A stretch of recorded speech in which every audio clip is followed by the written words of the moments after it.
The man who took command of the United States Navy on August 17, 1955, was a two-star Rear Admiral.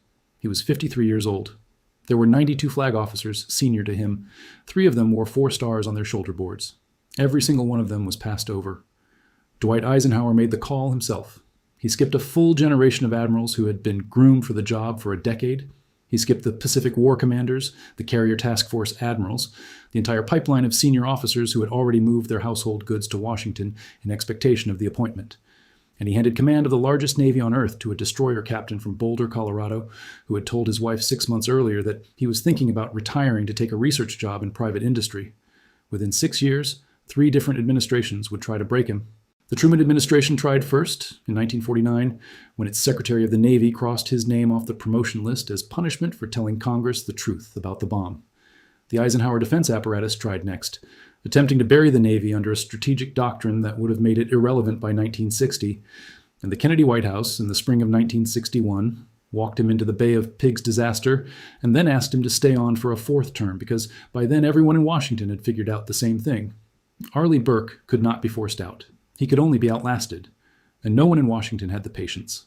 This is the story of the longest-serving chief of naval operations in American history, the man who built the modern Navy with one hand while fighting the political class with the other, and the story of why, when he finally did walk out, he did it on his own terms. Welcome to Flagship Command World War II, where command, ego, and the sea collide, and every flag officer's story ends with a verdict history already delivered. To understand why Eisenhower reached 50 rungs down the seniority list to find his admiral, you need to understand the war that the United States Navy was actually fighting in the summer of 1955. It was not the Cold War.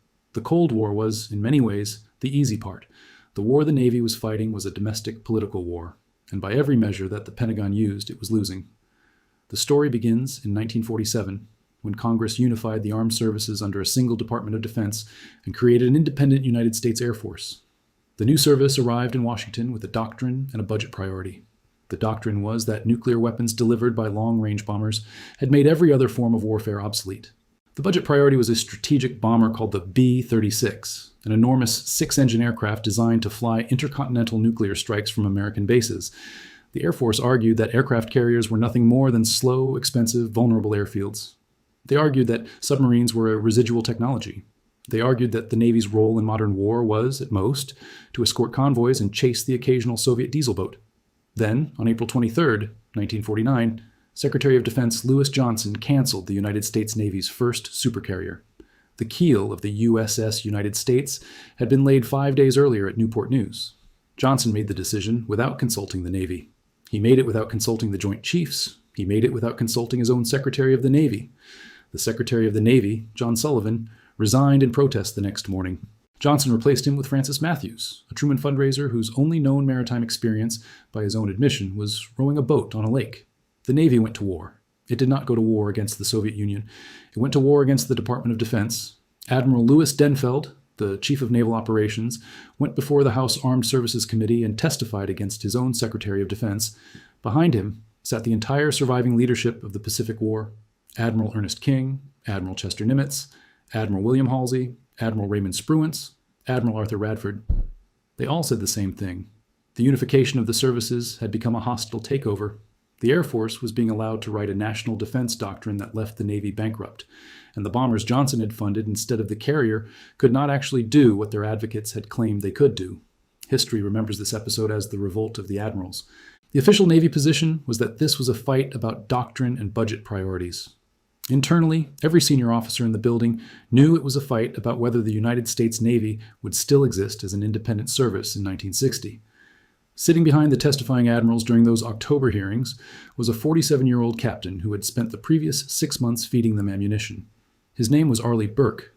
He had been pulled out of a cruiser command in the Mediterranean and ordered to head a small office on the Navy staff called Op 23, the Organizational Research and Policy Division. Op 23's official mission was to prepare position papers. Its actual mission was to win the revolt of the admirals. Burke ran the operation. He knew exactly what kind of fight he was in. He knew exactly what the political appointees who ran the Pentagon would do to him when it was over, and he ran the operation anyway. What happened was that the Secretary of the Navy of the United States crossed his name off the Rear Admiral promotion list. Burke's career, as far as the Pentagon was concerned, had been ended by a single pen stroke. He had not yet served a single day as a flag officer. 6 years later, Eisenhower would make him the senior uniformed officer in the United States Navy. The Navy did not forgive. Burke had not forgotten. And the men who had tried to kill his career were still walking the halls of the building he was about to run.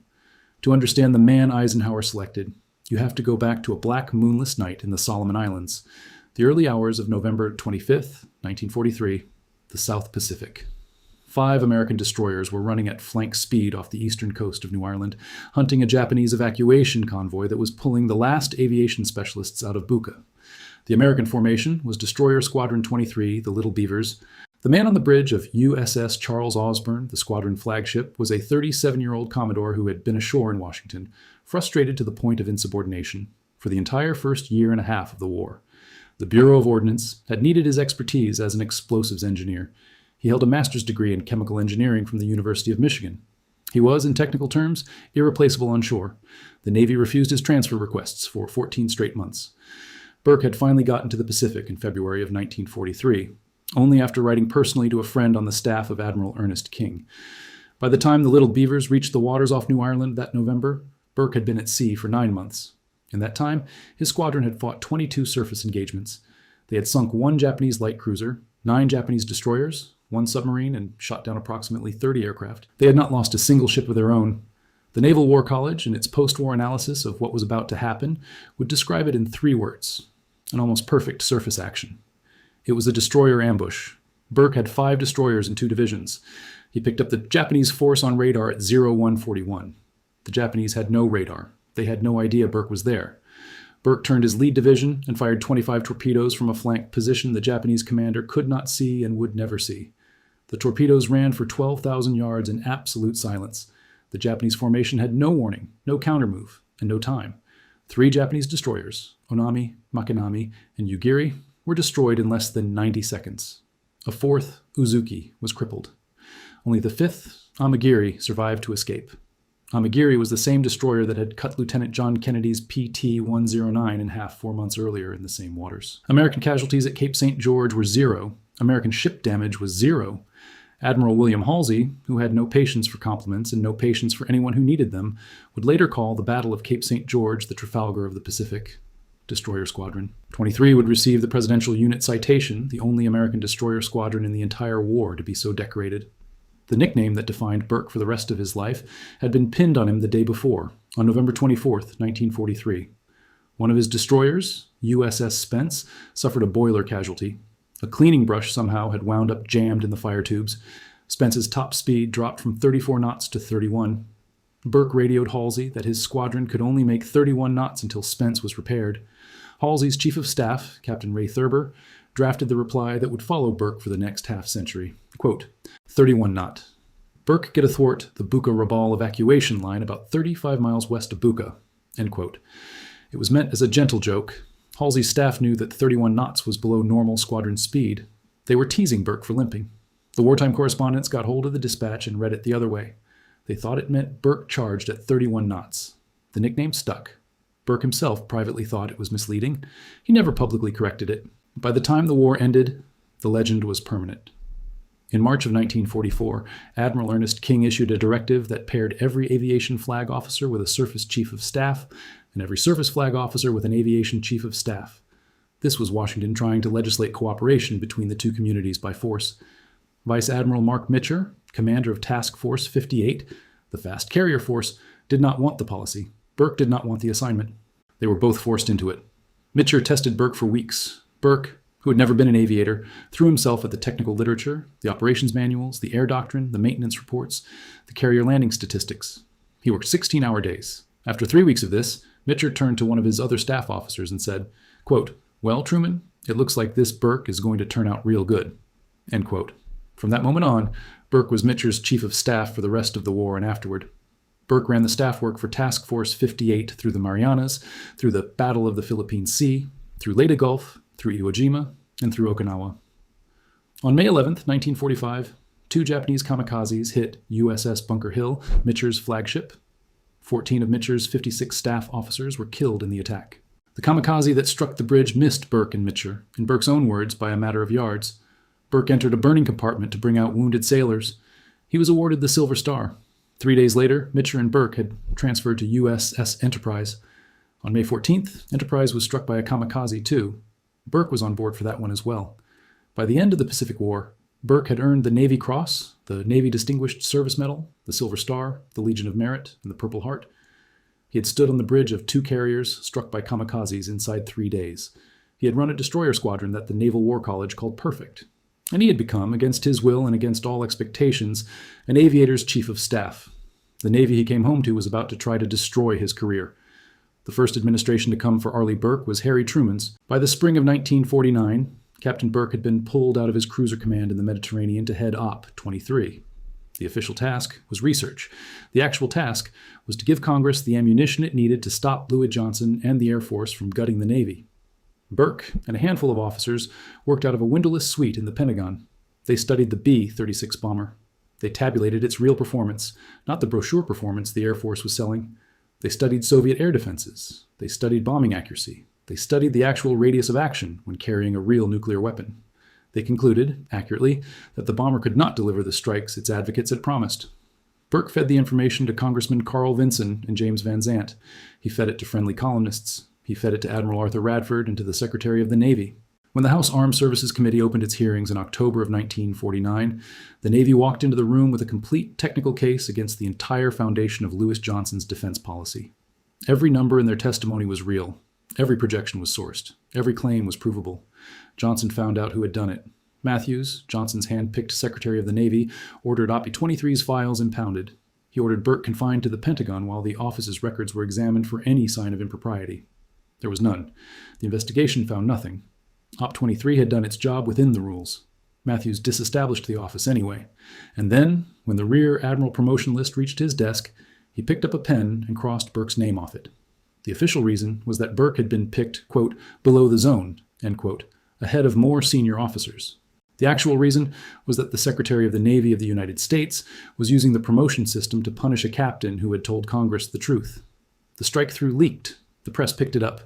Radio commentators began describing it as exactly what it was. Burke himself said nothing. He never lobbied for his own promotion. He never complained publicly. He went home to his wife, Bobby, at quarters near the naval gun factory and waited. What followed was the only time in this story that the system actually corrected itself. Rear Admiral Robert Dennison, the president's naval aide, had been Burke's Naval Academy classmate in the class of 1923. Dennison walked into the Oval Office and explained to Truman exactly what Matthews and Johnson had done. Admiral Forrest Sherman, the new chief of naval operations, did the same. Truman listened. Truman, whatever else he was, did not like petty bureaucratic vendettas dressed up as personnel actions. He overruled his own Secretary of the Navy. Burke's name went back on the list. He was promoted to Rear Admiral on July 15, 1950. 3 things matter about this episode. The first is the official story. The official story was that Burke had been promoted normally after a brief administrative review of the list. The second is the evidence. The evidence is the actual paper trail in the Naval Historical Center showing Matthews' penstroke and Truman's reversal. The third is the institutional motive. The institutional motive was simple. Louis Johnson and Francis Matthews wanted to demonstrate to every officer in the Navy that publicly opposing the administration's defense policy ended careers. Burke's career was supposed to be the example. Instead, it became the warning the other way. Burke was now a Rear Admiral. He had survived. But the men who had tried to kill his career were still in their offices the next morning. He never forgot it. And he carried the lesson forward for the next 11 years. The lesson was simple. The political appointees who run the Pentagon are not loyal to the institution. They are loyal to the president of the moment. And when their president changes, their loyalty changes too. Quick moment. If this is changing how you see naval history, a like genuinely helps. The algorithm notices, and the channel grows because of it. Now, back to 1955, and the day Eisenhower made his choice. The second president to come at Burke was Dwight Eisenhower, or to be precise, the defense apparatus that operated under Eisenhower's name. Eisenhower himself had personally selected Burke for Chief of Naval Operations. Charles Thomas, the Secretary of the Navy, had refused to reappoint Burke's predecessor, Admiral Robert Carney. Carney had been too willing to publicly disagree with Eisenhower's defense policies. Thomas needed a new face. Burke's name came across his desk. Thomas brought it to the president. Eisenhower, who had read the Pacific War files, who knew exactly what Cape St. George had been, who had personally seen what kind of officer Burke was during the Mitcher years, agreed. But Eisenhower had also signed off on a defense doctrine called the New Look. The New Look was simple. The United States would deter the Soviet Union with the threat of massive nuclear retaliation, delivered primarily by the Strategic Air Command. Conventional forces would be reduced. Aircraft carriers would be funded at reduced levels. The Marine Corps would be cut. The Army would be hollowed out. The whole concept depended on the proposition that any Soviet military move, anywhere, could be deterred by the threat of nuclear annihilation. Burke thought the new look was strategically illiterate. He thought it would leave the United States unable to fight the small wars that were actually likely. He thought it would create incentives for Soviet probes that the United States would not be able to answer. He thought it was a one-tool doctrine in a world that needed many tools, and he thought it would eventually leave the Navy with nothing to do. So Burke went to work doing the thing he had always done. He worked 16-hour days, 6 days a week. He kept his predecessor's staff in place to disarm the resentment in the senior flag community. He invented a monthly internal newsletter called the Flag Officer's Dope to keep every two-star and above informed of what was actually happening in Washington. He refused to play the courtier role. He sought advice from suddenly subordinate seniors. He gave the Navy a strategic identity again, and then he did the most important thing he ever did. He started the Polaris program. In late 1955, Burke established the Special Projects Office. He gave it one mission: build a ballistic missile that could be fired from a submerged submarine, carry a nuclear warhead, and reach the Soviet Union from anywhere in the world's oceans. He bypassed the Bureau of Ordnance. He bypassed the Bureau of Aeronautics. He pulled Rear Admiral William Rayborn out of an unrelated command and gave him carte blanche to run the new office. Rayborn introduced an entirely new project management technique called the Program Evaluation and Review Technique, or PERT, which is still taught in business schools today. The original deadline for an operational missile was 1963. After Sputnik launched in October of 1957, Burke moved the deadline up by 3 years. The Polaris program was the most consequential strategic decision the United States Navy made in the 20th century. It is the reason the Navy survived the new look. A submarine carrying 16 ballistic missiles, hidden in deep ocean, was invulnerable to any preemptive Soviet strike. The Air Force's bombers were not invulnerable. The Air Force's missiles, sitting in fixed silos, were not invulnerable. Burke's submarines were. And once Burke had demonstrated that, the entire architecture of American nuclear deterrence rested, in its most survivable form, on the United States Navy. He called the doctrine finite deterrence. 40 submarines, 16 missiles each. That was enough. Burke argued that the United States did not need to outbuild the Soviet Union missile for missile. It needed to make sure that no Soviet attack could destroy the American ability to retaliate. Once that was guaranteed, deterrence was guaranteed. Anything beyond that was waste. The Air Force hated it. The Eisenhower defense staff hated it. They wanted thousands of land-based missiles in fixed silos. They wanted enough warheads to destroy the Soviet Union 4 times over. Burke kept saying the same thing: 40 submarines is enough. On July 20th, 1960, USS George Washington fired 2 Polaris missiles from submerged off Cape Canaveral. The commanding officer, Commander James Osborne, sent the message to Eisenhower personally. Quote, "Polaris from out of the deep to target. Perfect." End quote. Each missile reached approximately 1,100 miles downrange. 3 months later, on November 15th, 1960, George Washington put to sea on the first operational ballistic missile deterrent patrol in human history. 5 years from concept to operational deployment. The Polaris timeline is one of the great procurement miracles of the 20th century. Rayborn ran the program. Burke protected it. Eisenhower, in the end, signed every check. But while Polaris was being built, Burke was fighting a quieter and uglier war. He testified against the Defense Reorganization Act of 1958. He lost. The act expanded the Secretary of Defense's authority enormously. It created the conditions for the centralized defense management that Burke knew, instinctively, would eventually strangle the services. He tangled with the Gaither Report, which fed the missile gap panic that drove Eisenhower to support more land-based missiles than Burke believed were necessary or stabilizing. He fought the Suez Crisis in October and November of 1956 with characteristic calm, telling his 6th Fleet commander, Vice Admiral Charles Brown, after Brown asked which side the United States was actually on, quote, "Keep clear of foreign op areas, but take no guff from anybody," end quote. He drafted the Joint Chiefs of Staff message in July of 1958 that landed Marines in Lebanon. He held the line on a 1-carrier-a-year construction program when the Defense Department wanted to cut it. And he watched the United States Navy fall from 409 warships in 1957 to 386 in 1961. Eisenhower had appointed him. Eisenhower would reappoint him twice, in 1957 and again in 1959, against Burke's own preference to retire. But the apparatus of the Eisenhower Pentagon spent 6 years trying to make him strategically irrelevant. He survived by being too productive to fire and too useful to demote. The third president was John Kennedy.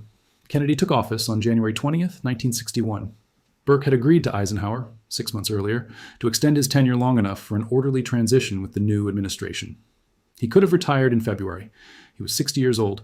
He had been in uniform for 41 years. He was tired. He had told the president-elect that he was finished and that the Navy would benefit from new leadership. What he got instead was a defense secretary named Robert McNamara, a Bay of Pigs catastrophe in April, and a request from the new president to stay on for a fourth two-year term as Chief of Naval Operations.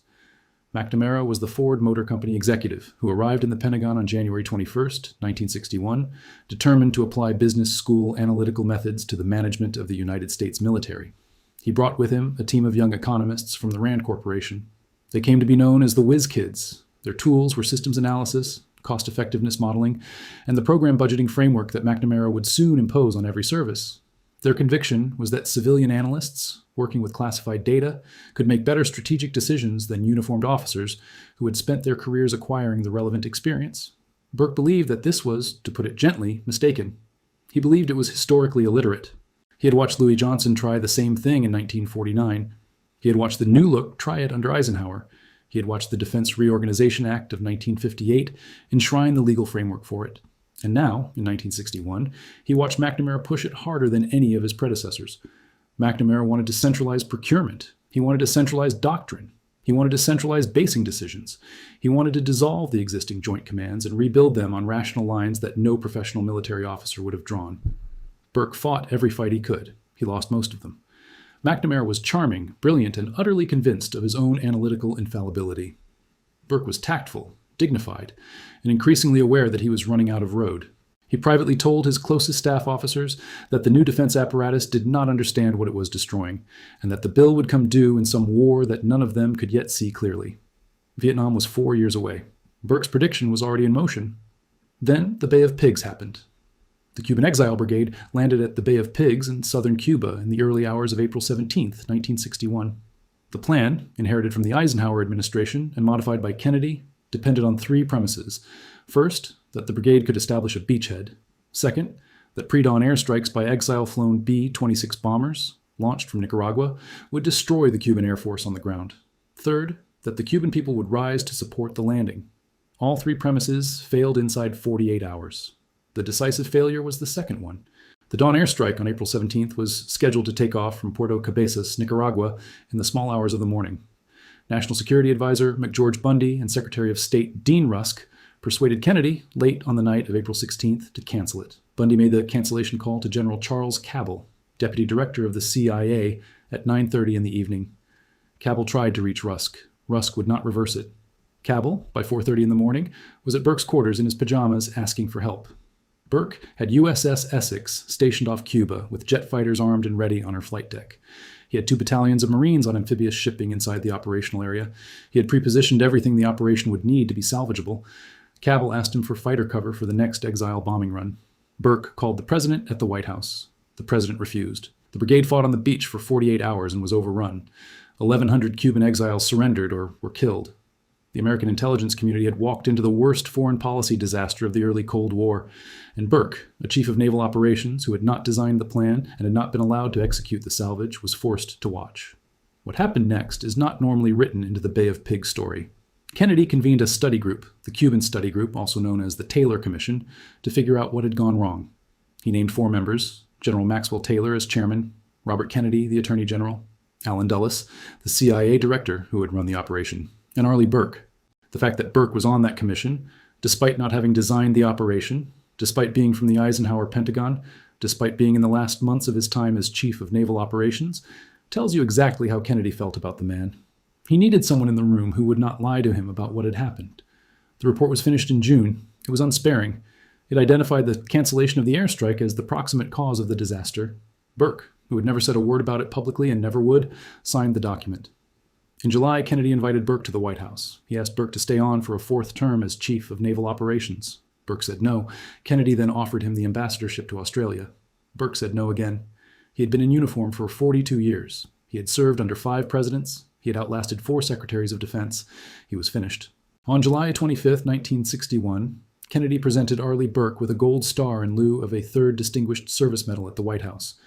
On August 1st, his name was placed on the retired list. He was 60 years old. He had served exactly 6 years as Chief of Naval Operations across 3 2-year terms, the longest tenure in American naval history before or since. The men who had crossed his name off the promotion list in 1949 were retired or dead. The Defense Reorganization Act that had stripped his authority in 1958 was law. McNamara would fire Burke's chosen successor, Admiral George Anderson, within 2 years over a similar fight about civilian authority during the Cuban Missile Crisis. The defense apparatus that had spent 12 years trying to cut Burke down to size had won every battle except the one that mattered. Burke had refused to be cut down. He had walked out on his own feet, on his own day, on his own terms. This is where the second layer of the story lives, the layer that the official Navy histories soften, because it does not flatter any of the institutions that produced it. The official story is that Arleigh Burke retired honorably after a distinguished career and went on to a successful second life in private industry and public service. That much is true. But it is also incomplete. The full story is that the United States Navy that Burke walked out of in August of 1961 began to lose, almost immediately, every fight he had been winning while he was still in uniform. Within 2 years, the McNamara Pentagon had fired George Anderson, Burke's chosen successor, for refusing to take orders from a civilian official during the Cuban Missile Crisis. Within 5 years, the United States was in Vietnam, fighting exactly the kind of limited war that Burke had warned the new look would force on the country with no doctrine to fight it. Within 8 years, the Tonkin Gulf incident had been politicized to the point that no one in the fleet trusted what Washington was telling them.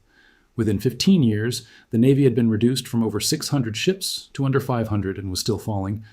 Burke had warned about every single one of these outcomes. Nobody had listened. But Burke himself did not fade. In 1962, he co-founded the Center for Strategic and International Studies at Georgetown University, which became one of the most influential national security think tanks in the world. He served as its chairman for 15 years. The Arleigh Burke Chair in Strategy at the Center has been one of the most prestigious appointments in American defense policy for 60 years. He sat on the boards of Texaco, Chrysler, and Newport News Shipbuilding. He gave speeches. He wrote essays for Naval Institute proceedings. He maintained a correspondence with hundreds of officers, junior and senior, who wrote to him for advice on careers, on commands, on the constant pressures of dealing with civilian leadership that did not always understand what it was doing. He never, in any of those documents, expressed personal bitterness about the men who had tried to break him. He simply went on building the Navy from outside the building. In January of 1977, President Gerald Ford awarded him the Presidential Medal of Freedom. In April of 1985, the United States Navy announced that the lead ship of its new class of guided missile destroyers would be named for him. This was the fourth time in the modern history of the United States Navy that a warship had been named for a living person. Burke insisted that the ship be called simply Arleigh Burke, not by any of his honorifics. On a steel plate that was rolled into the keel during fabrication, he wrote, in his own hand, the words, "This ship is built to fight. You had better know how." USS Arleigh Burke was commissioned on July 4th, 1991 in Norfolk, Virginia. Burke was 89 years old. He stood at the front of the formation in the dress uniform of a 4-star admiral, surrounded by his wife Bobby, 3 serving chiefs of naval operations, and the entire current crew of the new destroyer. Secretary of Defense Dick Cheney gave the keynote address. Burke had outlived McNamara's defense reorganization, the McNamara Pentagon, the Vietnam War, the Carter-era Navy collapse, the Reagan-era 600-ship Navy buildup, and the entire Cold War. He had outlived almost everyone who had tried to break him. The Japanese government, the same government whose destroyers, his Little Beavers, had sunk 47 years earlier off Cape St. George, had awarded him the Order of the Rising Sun, first class. The Norwegians had given him the Grand Cross of the Royal Norwegian Order of St. Olav. The American Navy he had spent his life serving had named its largest class of warships for him while he was still alive to see them. He died on January 1st, 1996, at the National Naval Medical Center in Bethesda, Maryland, at the age of 94. President Bill Clinton eulogized him at the Naval Academy Chapel 3 days later. He was buried at the Naval Academy Cemetery in Annapolis. His wife Bobby was buried beside him 6 months later on the 5th anniversary of the commissioning of USS Arleigh Burke. The tombstone bears no rank, no decorations, no commands. It bears one word, sailor. The parallels to today are not subtle. The Arleigh Burke-class destroyer is now the longest-running warship construction program in American history. Over 70 hulls have been built or are under construction. They are the workhorses of every modern carrier strike group, the foundation of American ballistic missile defense, the central platform of the surface navy. Every single one of them is a floating monument to a man whose own service tried to cross his name off a promotion list in 1949. The strategic argument Burke won, the argument for finite deterrence based on submarine-launched ballistic missiles, is the foundation of the trillion-dollar Columbia-class submarine program currently being built to replace the Ohio-class boats that replaced Burke's original Polaris fleet. Every American president since Eisenhower has rested the survivable leg of the nuclear triad on the strategic concept Burke fought for against the entire Eisenhower defense apparatus. The civil-military relations problem Burke spent his last 6 years fighting, the centralization of strategic decision-making in the hands of civilian analysts who do not understand what they are managing, is the single most consistent theme in every modern memoir written by a retired four-star officer. Burke's instruction to flag officers that they must, quote, pound the table, end quote, when civilian leadership is wrong, is in the foreword of more current command leadership textbooks than any other line he ever spoke. He warned the Navy that the political class would always be willing to sacrifice the institution for political convenience. He warned that the right answer was not to obey quietly. The right answer was to be so professionally excellent, so technically credible, and so personally indispensable that they could not afford to fire you. Then you stayed and built what they did not understand they needed. 3 administrations tried to force Arleigh Burke out. The Truman Pentagon tried to end his career before it had begun. The Eisenhower defense apparatus tried to drown his service under a doctrine that would have made it irrelevant. The Kennedy White House asked him to stay because it had no idea what to do with the disaster it had created. He survived them all. He outlasted them all. He retired on the day he chose, on the rank he had earned, on his own terms. And the Navy he built, the Navy of finite deterrence, of forward-deployed carriers, of submarines patrolling silently under the polar ice cap, of guided missile destroyers bearing his own name, is the Navy that exists today. This is not really about Arleigh Burke. It is about what happens when an institution produces a man it cannot break. Every system that is healthy produces such men. Every system that fails to produce them eventually collapses. The Navy that promoted Burke over 92 more senior admirals in August of 1955 was a Navy that still understood the difference between rank and authority, between seniority and competence, between the men who had earned the institution's trust and the men who merely had its longest service records. Burke understood that difference too. It is why his tombstone, the one he chose for himself, says nothing about the Distinguished Service Medal he won 3 times, or the Navy Cross he won at Empress Augusta Bay, or the 6 years he served as the longest tenured chief of naval operations in American history. It says simply sailor, because in the end, that is what he was, and that is what he wanted to be. The sea does not forgive. Neither does the Navy, and neither does history. If this changed how you see American naval history, subscribe. I cover the admirals your history teacher skipped, and I will show you why the Navy wanted it that way.